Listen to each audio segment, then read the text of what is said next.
Bom, aí as meninas me ajudando a colocar a caixa d'água para casa. Eu colando os canos lá em cima. Tá vendo, Orival, que eu sou acostumado com a altura? E esse, minha gente, eu não vou conseguir falar. É o primeiro banho de chuveiro dessas crianças, minha gente.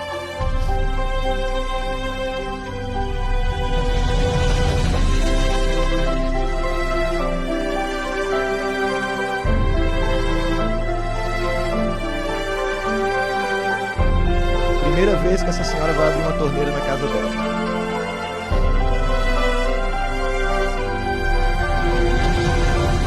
E aí a caixa que a gente coloca para a comunidade. Isso é agora dia 23 de março.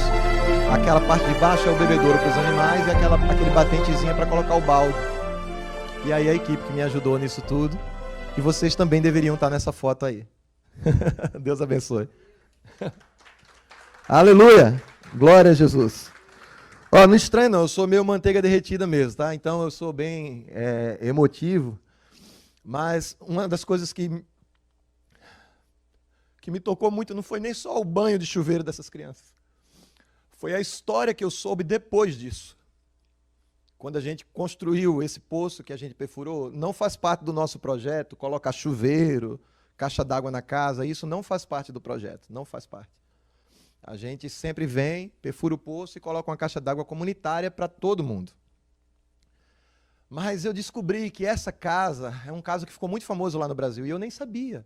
Eu sabia do caso, mas não que era ali que Deus tinha me levado. Que essas 3 menininhas que estão levantando a caixa d'água, elas viram o pai matar a mãe na frente delas. Esfaqueou, assim, degolou a mãe. Aquela pequenininha está fazendo um tratamento psicológico até hoje. Então, quando a gente soube de toda essa tragédia que acometeu aquela família, já não basta viver com a questão hídrica, já não basta viver com tanta miséria, ainda ter que viver com algo tão fatal, tão diabólico, né? Que é a crueldade humana. E aí eu falei, não, a gente tem que fazer algo mais aqui para essas crianças. Então eu comecei a mandar, eu perturbo direto lá no grupo de missões, né? A gente tem um desafio a mais aqui, eu quero colocar um banheiro para funcionar, e nós colocamos 2, um no quarto da vovó delas, e um para as crianças, o banheiro geral. Queremos colocar um vaso sanitário, porque elas faziam as necessidades dela no mato. Não tinha banheiro, não tinha vaso, não tinha nada disso. Aliás, minto, tinha um vaso que alguém doou, mas não tinha instalado. Então a gente aproveitou, instalou lá, colocou para... Lá a gente fala fossa, né? O saneamento não tem. Então, para mim, esse foi um dos projetos que mais mexeu comigo. E olha, eu trabalho há 20 anos fazendo isso. Eu comecei muito cedo, com 14 anos, eu já estava no campo missionário nas férias e voltava, mas esse projeto mexeu muito comigo. Se você quiser saber mais sobre esse caso, depois você dá um Google lá, tem no G1 da Globo lá, homem esfaqueia mulher lá, mas nem aconselho você a procurar, é indigerível isso. Não dá para digerir. E a gente saiu de lá, deixou essas crianças assim, sabe, com uma coisa tão básica, que é um banho de chuveiro, tão básica, mas para eles era como se fosse uma coisa assim extraordinária. E, de fato, é algo que foge do ordinário, da ordem do dia. Então, essa é, neste povoado, a única casa que tem um banheiro com chuveiro. A única. Né? Uau, isso é incrível, né, gente? Falando sobre a alegria que um poço traz, eu queria falar sobre a alegria de um encontro no poço. Então, provavelmente você já sabe do que é que eu estou falando. Se você lê Bíblia, você já sabe que tem que abrir em John 4. Aleluia. João capítulo 4, ele estava saindo da Judéia, indo a Galiléia. Um trajeto que normalmente os judeus faziam em contorno, para evitar uma determinada região.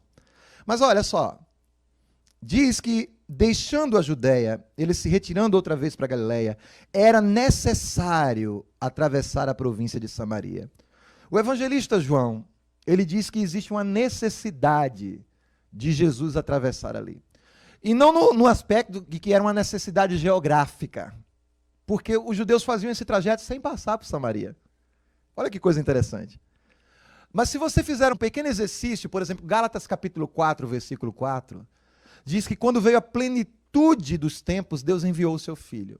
Essa palavra plenitude significa perfeição, um momento exato. Nada é por acaso, nem na vida dessa mulher que teve um encontro com Jesus, nem na sua. No momento exato, Deus age. No momento exato, Deus vem ao seu encontro. Então, era necessário Jesus passar por ali. Chegou, pois, a uma cidade samaritana, chamada Sicar.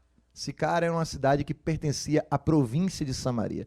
Mais ou menos como essa confusão aqui de New York, que você está no Queens, mas não é New York, é Queens, aí tem a Jamaica, aí tem isso. Você está onde? Está em Nova York, né? Então, Samaria era uma província de algumas dezenas de algumas cidades, entre elas Sicar, que era essa cidade onde esse encontro aconteceu. Perto das terras que Jacó dera a seu filho José. Estava ali a fonte de Jacó, o poço de Jacó, como era popularmente conhecido. Cansado da viagem, Jesus não viajava de Tesla, Jesus viajava a pé, Jesus viajava no jumentinho, Jesus viajava num sol muito parecido com o que eu tenho lá no nosso sertão, né? Naquele clima bacana de Israel. Quem conhece Israel sabe, né? Eu, por exemplo, não conheço. E aí, Jesus chega cansado de viagem, se assenta junto àquela fonte, que era um poço, na verdade, artesiano, e chama-se fonte porque tinha aquela pedrinha, tipo aqueles poços de desenho animado, é bem característico daquela região. Jesus senta provavelmente ali na beirinha daquele poço. Isto era a hora sexta. Os judeus, eles não marcam a hora como nós, AM, PM, 1 a 2 da manhã, 1 a 2 da tarde, não. Eles marcam como hora 1, hora 9, hora sexta. E a hora sexta, de acordo com a cultura judaica, é o que o sertanejo chama de pingo do meio-dia. Pingo do meio-dia. Era o momento do sol mais forte. E naquele momento, uma mulher samaritana veio tirar água. Jesus olha para ela e disse: me dá de beber, porque os seus discípulos tinham ido à cidade comprar alimentos. Jesus estava só. E então lhe disse a mulher samaritana: como sendo tu judeu, me pede de beber a mim, que sou uma mulher samaritana? Os judeus não se davam com os samaritanos.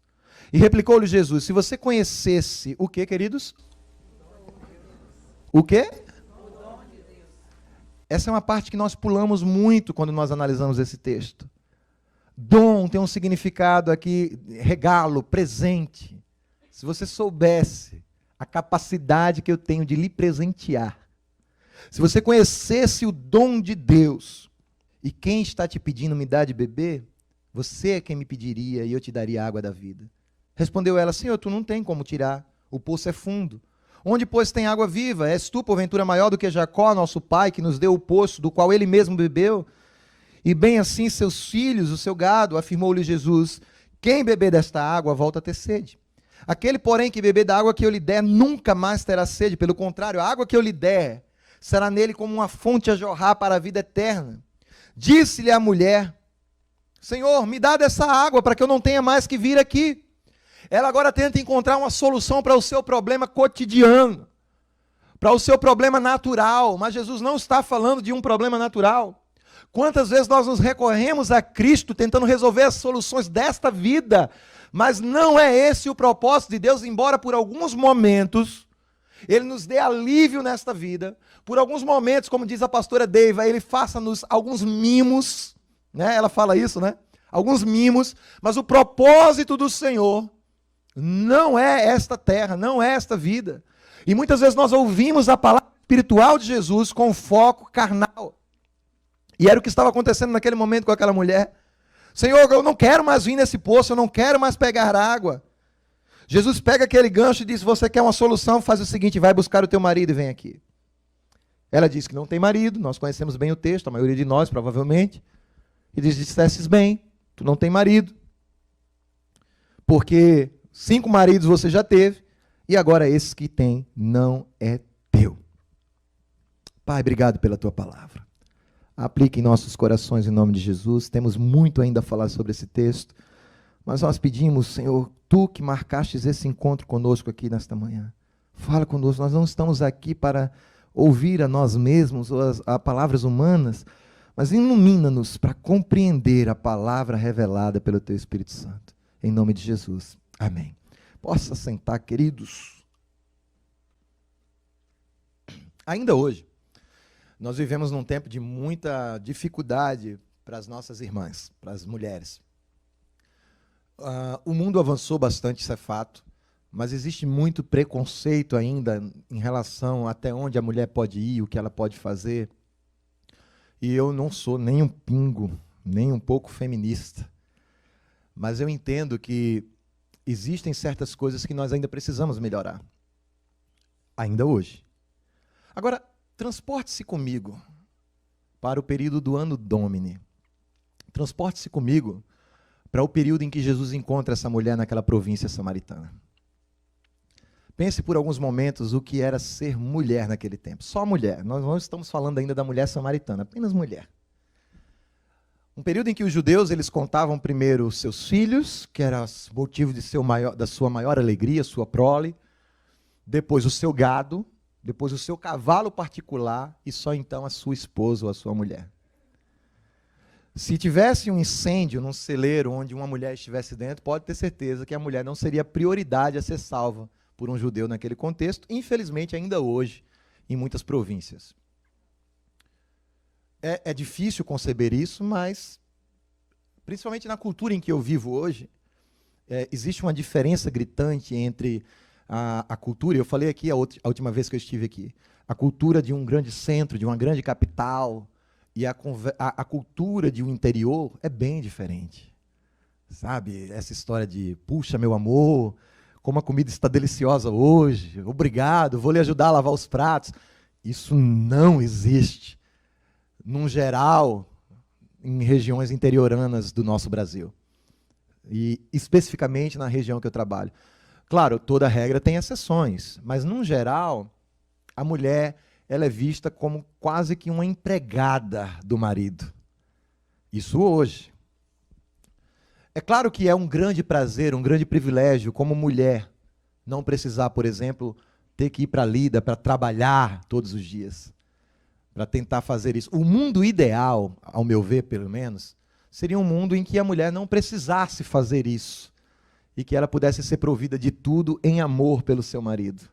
Mas, às vezes, nós não temos um mundo ideal, nós temos um mundo possível, onde as contas chegam para ambos, é necessário trabalhar. Às vezes, o maridão também não é lá essas coisas para dar uma força.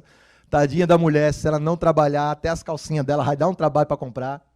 Tem muitas dessas realidades, cada vida uma história. Mas se nós estamos falando disso nos dias de hoje, imagina o que era para aquela mulher. Ser mulher naquele contexto. Mas Jesus precisava, era necessário se encontrar com aquela mulher. Um outro problema, ser samaritana. Além de mulher, samaritana.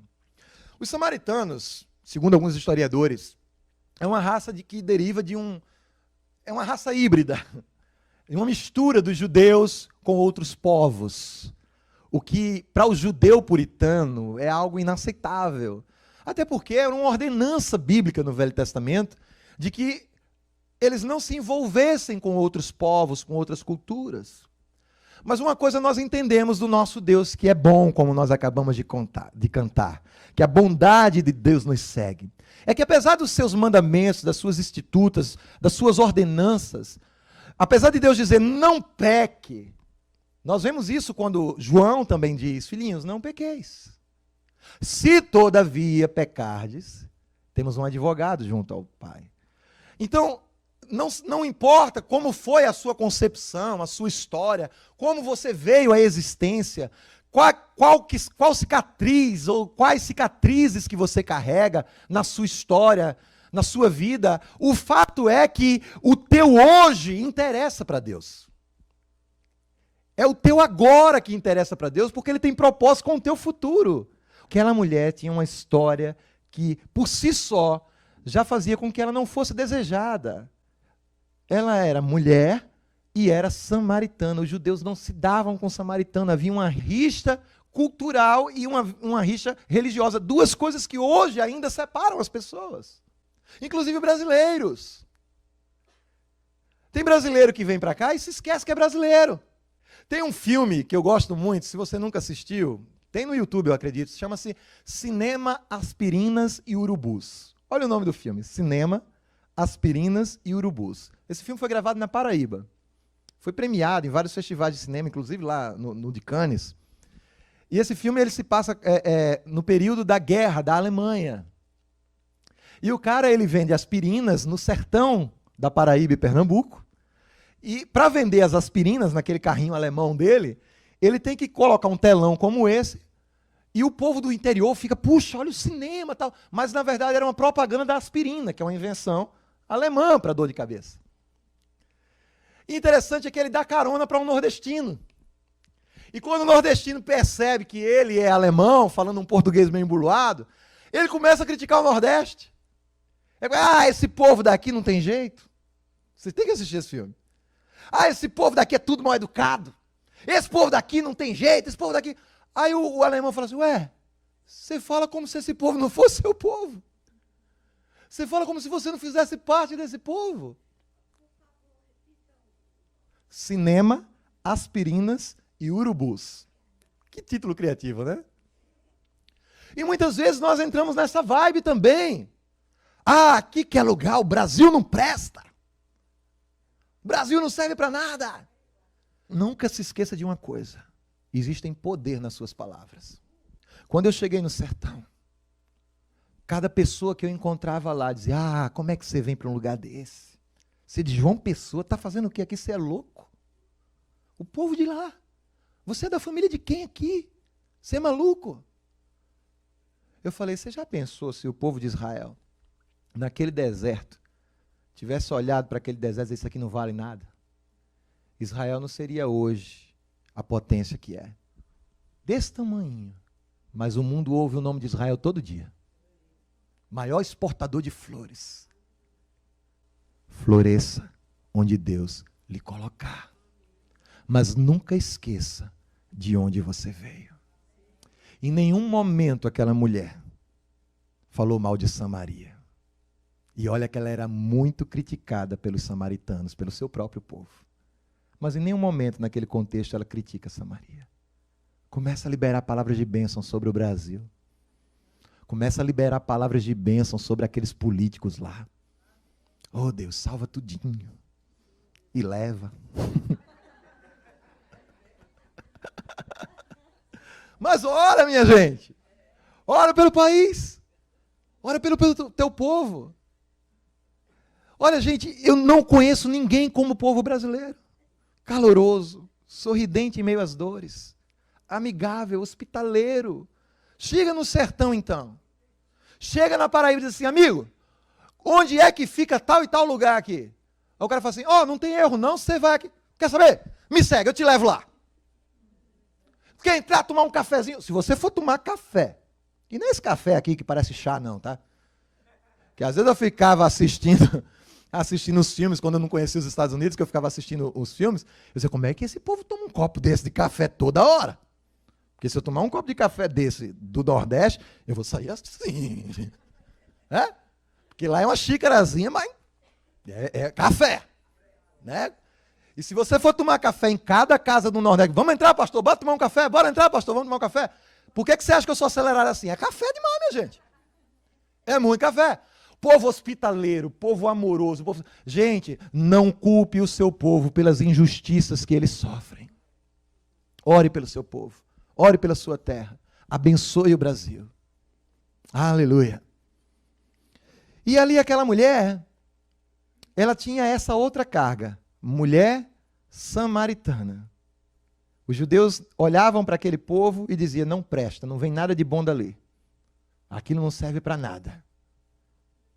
Mas essa história tem final.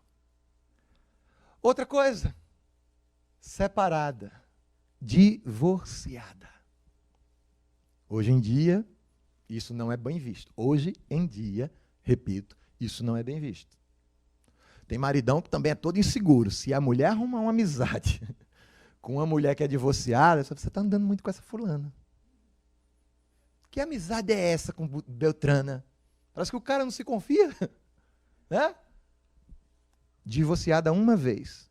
Esta mulher, 5 vezes. 5 vezes. Com? Times? De hora? Yeah. A gente economiza muita palavra aqui, né? Time é hora, time é vezes, time é jornal. Aleluia. 5 vezes divorciadas. 5 vezes. Hoje em dia, essa mulher não seria companhia desejável para ninguém. Imagina naquela época. Era uma mulher improvável de ter atenção, cuidado. Isso fica fácil a gente entender porque que ela estava lá ao pingo do meio-dia, como falamos lá no sertão.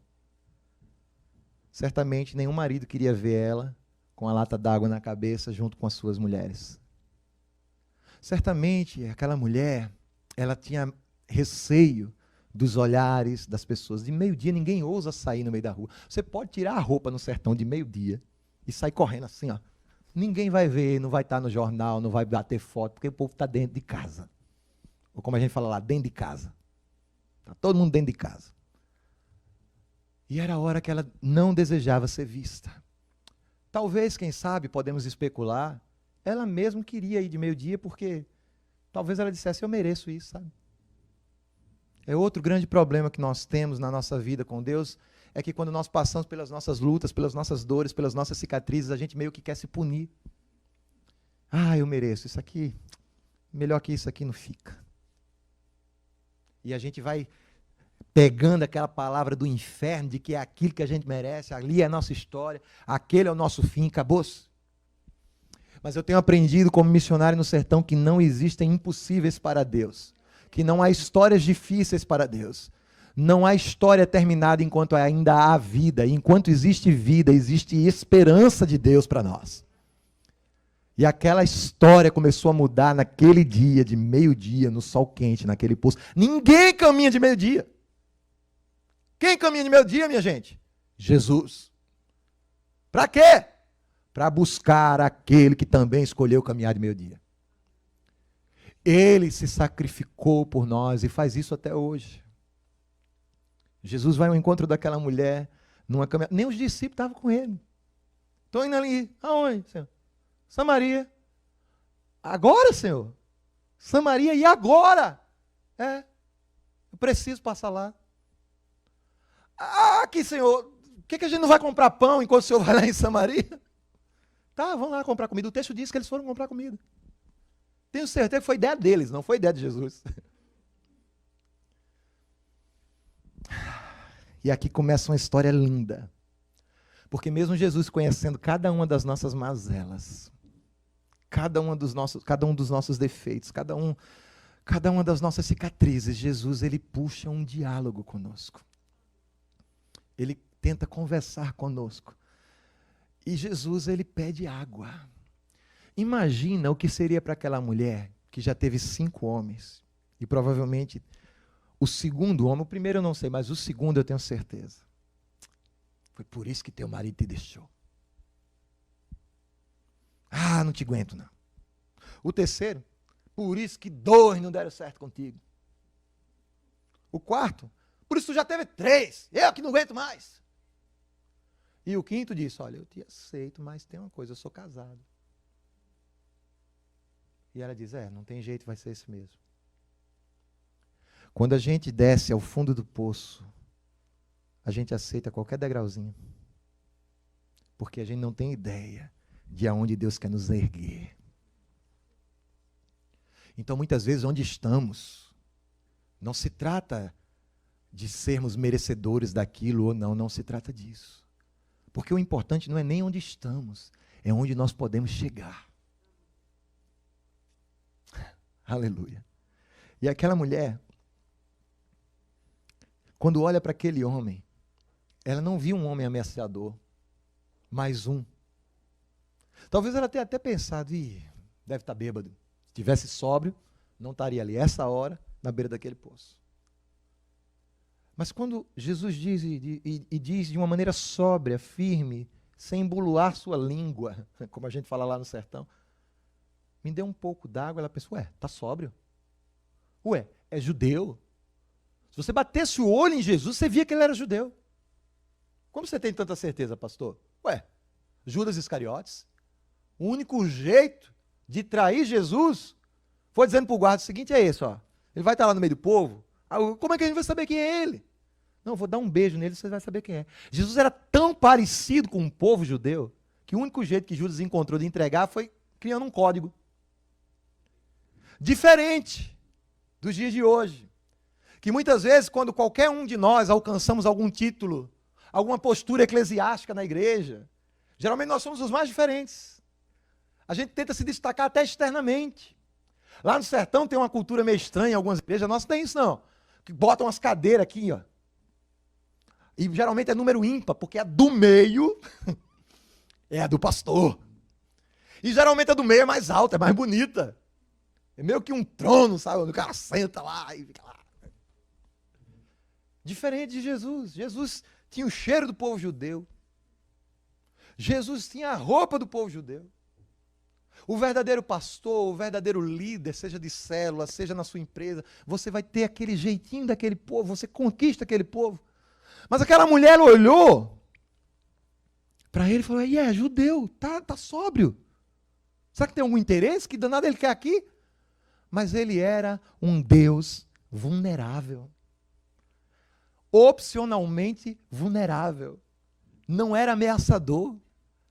O Rei dos Reis, o Senhor dos Senhores, o que se veste de glória, agora estava com sede, vestido como um de nós, pedindo um pouco d'água, cansado, João diz. Por quê? Para buscar alguém improvável, para buscar alguém indesejável pelo seu próprio povo. Não era o povo samaritano, era a samaritana. Você nunca vai ser multidão para Deus. Você é alguém que Deus conhece pelo nome, conhece sua história, conhece o dia do seu nascimento, lembra o dia do seu aniversário. Deus sabe quem você é intimamente. Aleluia. E mesmo sabendo quem eu sou, Ele ainda me quer. Mesmo sabendo quem você é, Ele ainda te quer. Esses dias, né, Amarildo? A gente estava conversando com um amigo, aí ele soltou algo mais ou menos assim. Mas não vou lá na igreja, não. A igreja tem muita gente, assim. Eu olhei para ele assim, ó, tem lugar para mais um. Tem lugar para mais um. Do que está pregando aqui agora, você que está sentado, não tem um perfeito aqui, irmãos. Nós somos imperfeitos buscando a presença do Deus que é unicamente perfeito. E aquela mulher não imaginava que estava diante desse Deus vestido de glória, mas ao mesmo tempo ali, frágil, cansado, vulnerável. Mas sabe como Jesus é lindo? Ele se revela aos poucos para a gente. Sabe? É como o apóstolo diz que nem olhos viram, nem ouvidos ouviram, nem desceu ao coração do homem aquilo que Deus tem preparado. É só uma sombra. Sabe, Paulo diz, irmãos, agora a gente vê como num espelho. Precisamos nos transportar para aquela época para entender o que era um espelho naquela época. Espelho não era essa coisa chique que tem tudo quanto é canto e o povo joga até no lixo. Eu acabei de catar um lixo ali agora. Eu catei e botei no carro do pastor Francisco. Espelho lindo no lixo. Estava escrito lá, free. Eu digo, é grátis. Aleluia. Peguei, numa caixa de papelão, free. Peguei. Eu sou o maior catador de lixo quando venho em Nova York. Sai pegando tudo. Coloquei lá no carro do pastor Francisco. Espelho que você bota assim, você se vê, parece até que você é mais bonito. Mas, naquela época, era um bronze polido que, no máximo, parecia com esse piano aqui. Ó. Você se via. Esse piano tá vendo bem demais. Ô, Vitor, tá caprichando no lustre aqui. Mas veio um negócio embaçado. Então, Paulo dizia, a gente vê agora meio que como num espelho, embaçado, só uma sombra. Ou, como a gente fala lá no sertão, só uma resta. Mas um dia veremos face a face. Aquela mulher estava vendo apenas uma resta do glorioso Jesus. E aí ele começa um diálogo mais profundo. Diz, olha mulher, se você soubesse quem está falando com você, você é quem iria me pedir alguma coisa. Se você conhecesse o dom de Deus. Deus tem um dom para cada um de nós. E o maior dom que Deus tem para nós é a salvação através de Cristo Jesus. Esse é o maior de todos. Se fosse só esse, já era o bastante. Porque até esse a gente não merece. Mas ela diz, por acaso tu és maior do que nosso pai Jacó? Que fez esse poço aqui? Ele bebeu dessa água. Jacó bebeu dessa água. Se essa mulher fosse pastora da Universal, essa água ia sair cara demais. Pensou? A água que Jacó bebeu.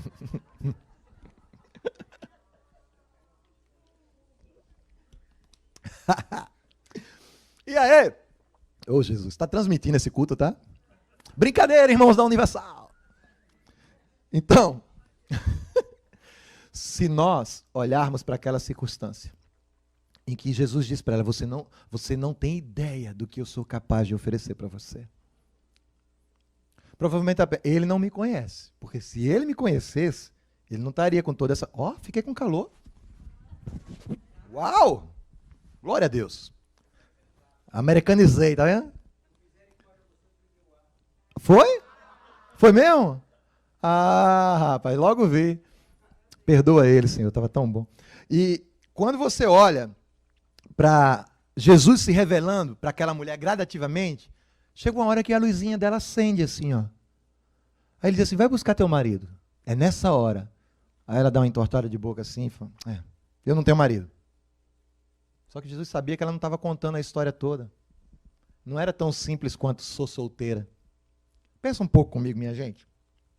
Você acha que naquela época, sem anticoncepcional, sem cirurgia de laqueadura, aquela mulher com 5 homens não tinha nenhum menino, não? Você sabe o que é uma mulher ter um menino de cada pai, não sabe? Ainda hoje, mas naquela época. Não tem marido, não. Você sabe o trabalho que criança dá, não sabe? Talvez aqui você bota seu menino lá de 8 horas da manhã, só vai buscar de 3 horas da tarde. Lá não, é toda hora. Mãe.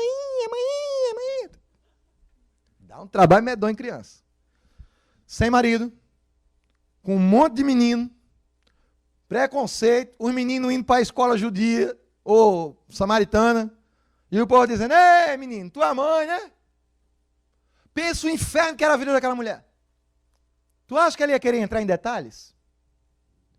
Às vezes a gente conversa com alguma coisa aqui, por exemplo, eu sou muito curioso, eu gosto de puxar de conversa. Às vezes a gente vai conversar com algum brasileiro que chegou aqui em 1900 e lá vai bolinha. Aí assim, como é que foi sua vinda para cá? A pessoa fala, ih, pastor, gosto nem de falar. Nós não queremos tocar em assuntos que nos relembram dores.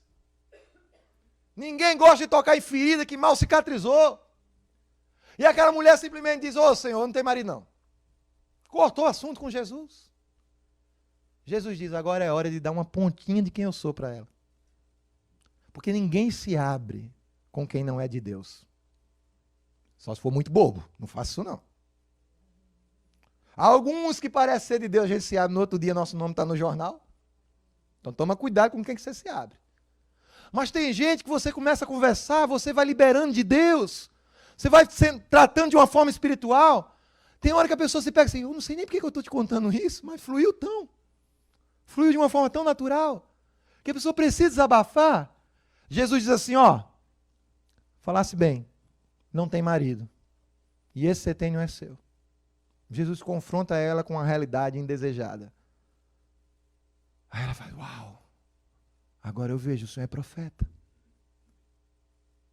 O Senhor é profeta. E agora, o que antes era uma dúvida, uma resistência, agora se torna uma sede de conhecimento. Veja que ela com 5 maridos, o último não dela, provavelmente várias crianças, preconceito, existia no coração dela o desejo de entender como era possível agradar a Deus. Porque não importa o quão fundo nós fomos, não importa o quão triste é a nossa história, sempre haverá um vazio no nosso coração que só pode ser preenchido pela presença de Deus. Isso vai clamar, isso vai gritar. Até ateu, eu não acredito em Deus. E eu nunca vi você depositar tanto tempo da sua vida para falar sobre alguém que não existe.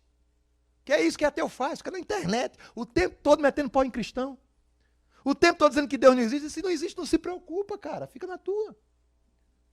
Mas no fundo é a alma do ser humano dizendo, há alguém que me incomoda. E a presença de Deus, ela é incômoda quando você quer ir para longe dela. E incomoda ainda mais quando você está perto. Você sabe que não é digno, que não é merecedor, que tem pendências. Mas uma vez que você descobre que lá está Ele, não para nos julgar, mas para encontrarmos nele aquilo que nós sempre precisávamos e nem sabíamos. Aí ela diz, ô Senhor, onde é que eu devo adorar? É aqui, sabe, é no monte, É em Jerusalém. Essa era a maior preocupação dela. Como que eu posso render uma adoração a Deus? Será que se eu for no lugar santo, no lugar escolhido por Deus, Deus vai aceitar a minha adoração? Porque em casa eu sei que não dá. Na mente dela, provavelmente. Mas me diga o lugar certinho, já que o Senhor é um profeta, já que o Senhor ousou falar comigo, diga um lugar onde eu posso ir adorar a Deus. Quem sabe Ele mude minha história. E Jesus dá uma notícia que naquele tempo o mundo não estava pronto para ouvir. A notícia que não se trata de local geográfico, mas se trata disso aqui, ó, de como nós estamos aqui. Um dos cultos mais lindos que eu já participei na minha vida foi debaixo de um pé de agaroba. A agarobeira é uma árvore que ela tem origem no deserto do Chile. E um dia um prefeito nordestino teve a brilhante ideia que ele foi fazer uma viagem para o Chile. E ele viu que no meio do deserto chileno tinha uma árvore verde. E ele olhou assim e falei, ué, quem é que rega esse negócio aí? Ele falou, não, a raiz da agaroba é muito profunda. Não precisa regar. Ela vai buscar água lá no lençol freático. Ele falou, eu vou levar uma semente desse negócio lá para o sertão. Ele levou. Só que o passarinho come a sementinha, faz um cocôzinho ali, empestou de agaroba no sertão. Sério. O sertão é cheio de agaroba. Tanto que é liberado o corte da agaroba lá. É indiscriminado, você pode cortar à vontade. É uma praga que mata as árvores nativas. Gênio do prefeito, ele queria ver a única praça do sertão com árvore verde. Então tem agaroba para tudo quanto é canto. E a gente vai lá, às vezes não tem igreja, é num povoadozinho pronto. O povoado Serra de Moça, que foi aquele poço que eu mostrei aqui da última vez que eu vim. Lá o nosso culto eu chamo de igreja da garobeira, porque a gente faz o culto debaixo da garoba.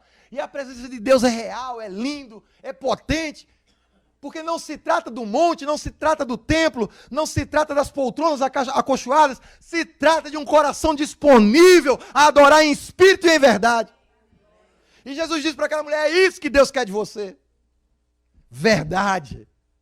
E um espírito quebrantado. Ah, mal sabia aquela mulher que com toda aquela carga da sua vida, ela poderia ser uma adoradora mais eficaz do que muitos religiosos bem vestidos. Que notícia linda é o Evangelho, minha gente. Não é sobre onde, é sobre quem. Aleluia! Ah, Jesus maravilhoso. Eu quero trazer agora um momento em que a história dela começa a ter uma guinada. Em que Jesus Cristo, depois de ter essa conversa com ela sobre a verdadeira adoração, em que diz que chegou a hora dela se tornar uma adoradora. Veja, não houve um processo religioso. Não houve também uma ocultação de pecado. Jesus falou para ela sobre o pecado dela. Você está errada, você não deveria estar com esse homem. Ele não é seu. Mas houve de uma forma tão natural e tão carinhosa que não parecia julgo. Como nós pecamos muitas vezes conversando com as pessoas, quase que querendo matá-las ao invés de curá-las. Às vezes nós olhamos para as pessoas num processo pseudo-evangelístico, mas parecemos olhar para elas de cima para baixo, não entendendo que nós mesmos somos alvos dessa graça, que outrora éramos nós, e isso não nos faz melhores ou piores, apenas talvez um pouco mais à frente, no quesito tempo, não no quesito estatura. Mas era o tempo daquela mulher, o tempo chegou, a hora chegou, é agora. Apesar de vivermos caminhando em direção a um futuro glorioso, na nossa vida com Deus começa hoje. A hora chegou, é agora. Tem que ser verdadeiro, tem que ser em espírito, tem que ser espiritual. O culto não pode ser uma metáfora, o culto não pode ser um teatro, tem que ser real para nós. Porque é agora, a hora chegou. Não se trata meramente do que eu espero, e olha que eu espero, mas se trata do que eu quero viver hoje com Deus.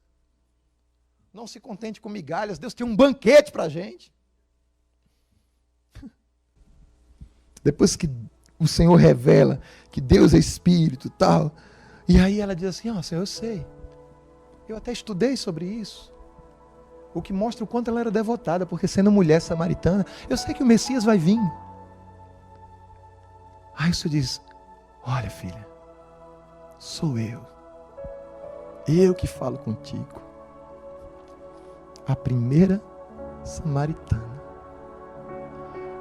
a descobrir o Messias, a ouvir sobre o Messias, foi a mais improvável de todas em meio ao seu povo. Você tem noção? Eu acho que ninguém aqui tem 5 maridos. Ou teve. Eu acho que ninguém aqui tem um filho de cada. Pelo número resumido, eu arrisco dizer que não tem. Talvez tenha, não sei, vai saber. Mas não tem. Provavelmente não tem. Eu acho que ninguém aqui precisa pegar uma lata d'água aqui nos Estados Unidos na cabeça para poder ir de meio-dia para ninguém olhar para você. Não precisa pegar hora nenhuma, né? Se Deus fez isso com essa mulher, o que Ele não pode fazer conosco? Não por sermos melhores do que ela, mas é apenas para mostrar que não existe impossíveis para Deus. Conheça o Deus que você serve. Eu quero concluir dizendo que essa mulher, que foi a escolhida por Jesus, não foi uma exceção no ministério de Jesus. Algum tempo depois, Jesus iria ressuscitar. E a primeira pessoa a ser escolhida como testemunha de uma ressurreição foi também uma mulher improvável, Maria de Magdala. Eu ouso dizer que se Deus tivesse prediletos, seriam os improváveis. Não seriam os nossos prediletos. Aqueles que Deus convida a sentar à frente, não são aqueles que nós convidaríamos. Aqueles que o Senhor convida ao banquete, não são aqueles que nós convidamos ao banquete. Isso é vergonhoso para mim. Deveria nos ser vergonhoso, porque quantas vezes nós somos tão incentivados pelo meio que vivemos. Aquela mulher era tão indesejada, que ela era indesejada até pelo seu próprio povo, que já era indesejado por alguém, que eram judeus. E Deus nos convida aqui em Nova York a sermos esses lapsos de graça de Deus para algumas pessoas, a pedir água para alguns improváveis, a abraçar alguns que nunca foram abraçados. Nós precisamos ressuscitar o cristianismo em nações como esta. Eu sempre digo isso quando eu tenho a oportunidade de conversar com algum brasileiro que está aqui. Lembre-se, você é um missionário nessa terra.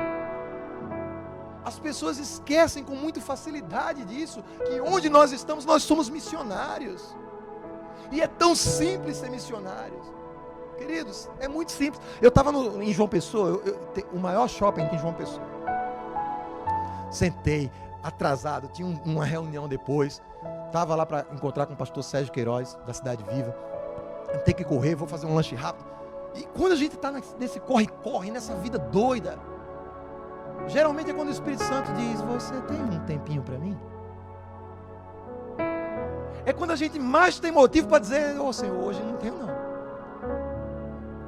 Aí eu sento lá, faço meu pedido, pego a senhazinha, fico olhando com expectativa para aquele telãozinho, esperando minha senha mudar. Aí passa uma mulher com um carrinho de limpeza, porque aqui nos Estados Unidos tem um negócio que eu até, na primeira vez que eu vim, eu levei uma cipuada, que a cipuada é, quebrei a cara. Eu levantei e fui embora. A mulher do McDonald's: Sir, please, apontando para a bandeja, que eu não tinha guardado a bandeja. Eu lá peguei a bandeja e guardei. Lá não, lá no Brasil tem a pessoa para guardar as bandejas. E se você for pegar e o patrão da pessoa ver, você não viu um cliente guardando a bandeja? Para que eu lhe pago? E ela estava lá pegando aquelas bandejas, com aquele semblante de cansada, tal, desanimada, aquele cheirinho característico de quem trabalhou o dia todo, entende? E o Espírito Santo disse: dá um abraço nela. Só isso. Eu me levantei, fui até ela, eu disse: posso te dar um abraço? Ela parou assim, irmão, começou a chorar, do nada.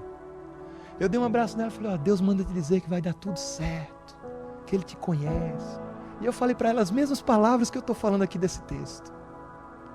Ela disse: ai meu filho, como eu precisava ouvir isso. Algo tão simples, minha gente.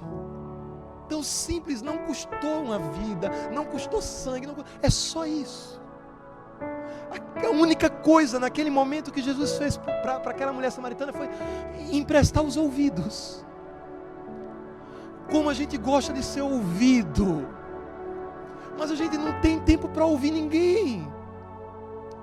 Até quando a gente pergunta tudo bem, a gente pergunta meio que no automático. How are you? Tudo bem?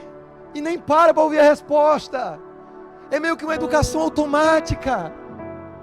Experimenta dar aquilo que você tem de mais valor para alguém. Tempo. Não é o teu dinheiro. Não é uma roupa que está sobrando. Não é o calçado. Não é nada disso. Ó, na pandemia, a Shelly dava aula de balé numa cidade vizinha. Então a gente tinha comprado um carrinho velho, um Renault Clio. Só que veio a pandemia, ela ficou sem dar aula e a gente ficou com a despesa de 2 carros. E 2 meninos dentro de casa, perturbando. Né? Eu falei, já sei, vou vender esse carro, vou fazer alguma coisa aqui. Eu digo que eu sou missionário enxerido, eu sou mesmo. Eu vendi o carro e comprei aquelas piscinas de fibra. Coloquei uma piscina na minha casa. Eu acho que eu sou o único missionário no sertão que tem piscina. Beleza. O menino, no primeiro dia, aquela festa, tal. Irmãos, sol não é o problema. Mas ele nem entra na piscina. Nem entra. Só que quando eu chego em casa, cansado, eu vou dar um mergulho nessa piscina. Quando eu entro, o menino faz, oba! Bum! Porque não é a piscina. É a presença do Pai, dando atenção. Entende o que eu quero dizer? Não se trata do que você tem, do que você possui. Se trata de quanto tempo você está disposto a ofertar. É isso que está faltando. Fique de pé, por gentileza. Aleluia. Só o maior, Vitor. O Deus soberano é tão grande. E apesar disso, se esvazia e nos pede água para beber. Nos deposita tempo. O mínimo que nós podemos fazer por Ele é dar a mesma coisa a Ele, nosso tempo.